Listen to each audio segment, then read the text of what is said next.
meelo badan bay ka sugnaatay fara badan oo waddanka gudihiisa ay ka mid tahay.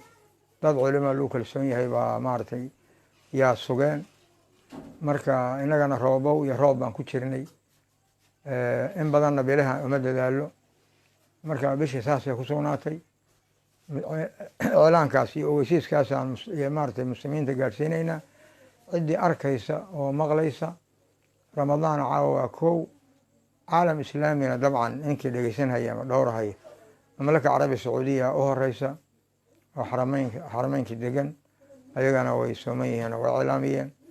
marka umurtaasaan ogeysiinaynaa walaalaha muslimiinta. rabbi waxaan ka baryaynaa inuu ina waafajiyo, inoo soo gaadhsiiye ramadaan, inuu ina waafajiyo bisiyaamihi wa qiyaamihi yaan rabbi ka baryaynaa. wa nasaluhu subxaanah an yataqabala mina inahu huwa asamiicu alcaliim. وصلى الله وسلم على نبينا محمد وعلى آله وصحبه وسلم تسليما كثيرا.